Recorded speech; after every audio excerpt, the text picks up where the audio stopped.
Carolyn Doobie here. What's the play for today? Well, today I'm playing with the Impressable Plate by Gel Press.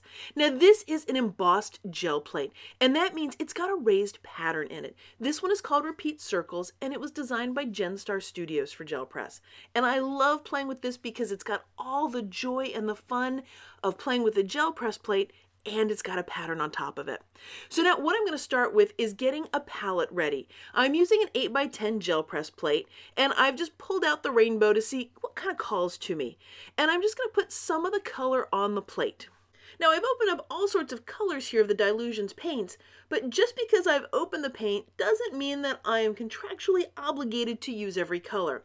Because about the time that I add the pink to this, I realize I really like how those colors look. I thought I was going to use the orange, but decided I really just liked how the four of these were playing together, so I didn't use the orange. Again, I'm not forced to use it just because I grabbed the paint off the shelf.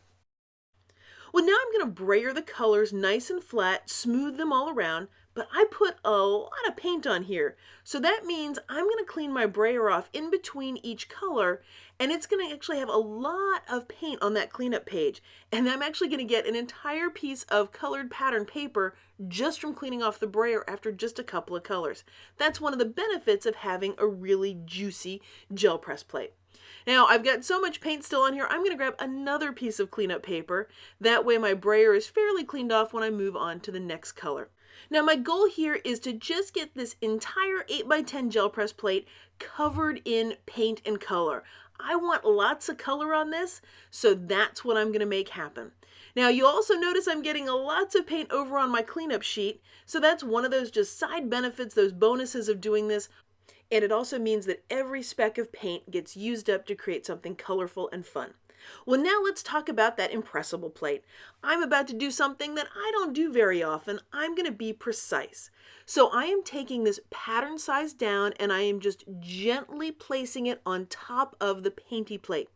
Then I'm pushing down anywhere where there is the raised pattern, because what I want to do is just get paint exactly on the pattern, nowhere else, just the pattern. So that's why I'm very carefully just pushing it down so it has contact with the paint. When I think I've kind of done all of that, then I'm going to carefully lift it back up. Now, I'm not a very precise person, and I got this pretty precise, but not perfectly precise. So one of the ways around that is I'm just going to grab a baby wipe and then just wipe up any areas of paint where I feel like it went where I didn't want it to go. Because I'm trying to make this a very, very precise print. Now, I want you to know I am just doing this for you because normally I do not do precise prints. I like the very mixed media, loose, color blending kind of look to things.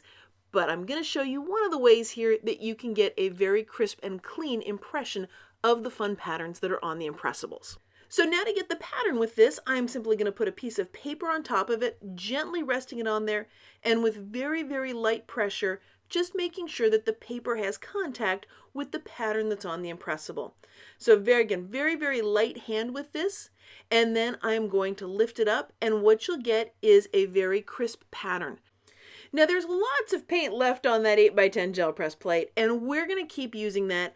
But now we're going to do it with a little bit more of a color blending look to it because I'm feeling the rainbow today. So what I'm going to do is just pop that right back on there. But notice how I'm pushing down with my entire hand. I am picking up all sorts of paint on the pattern, on the background of it, all around. And then I'm going to keep doing that. And I purposely want to get the whole thing covered in color. I don't want just the circles. I want the background too. Now I'm picking up different areas of color. I'm moving it around because I'm just trying to get the entire rainbow all over this. Then I'm going to head right over to the paper. Notice this time that I put the gel press plate down on top of the paper. Well, before I'd put the paper on top. It's not really that big a deal which way you want to do it. It just happened to work out for how it was in my hand this time. Now I'm going to take the brayer and I'm going to go on the back of the gel press plate to make sure I've pushed that background down to transfer that color. And so now I've got very much of a tie-dye, fun rainbow color blending feel to it. But are we done yet? No, because there is lots more paint on here. Without adding any more paint to that plate, I am going to come along and I'm going to put paper this time on top. Why on top? because it was easiest for me, and I'm going to use that brayer to really push down on this. I really want to get all the paint from the nooks and crannies on this. And so now I've got a print that shows a little more white around the circles because there was less paint on the plate that time. And you can see all the pattern that's transferred over onto the one we're using as a palette, so I'm going to take a print off of that.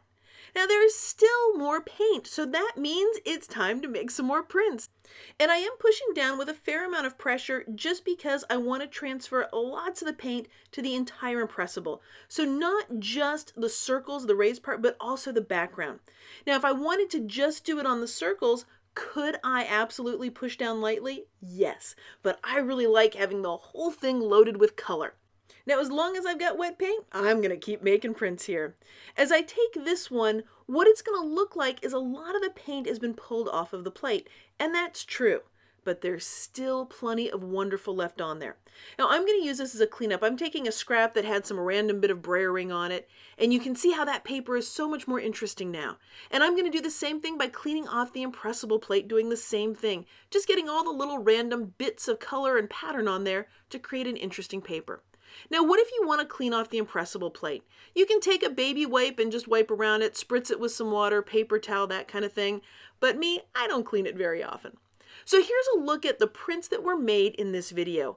You can have either a crisp and clear look, or you can have a wonderful mixed media rainbow colors blending together kind of vibe. And you can find out more about the Impressable plate over at gelpress.com. Thanks so much for joining me for today's play and letting me be a part of your colorful journey.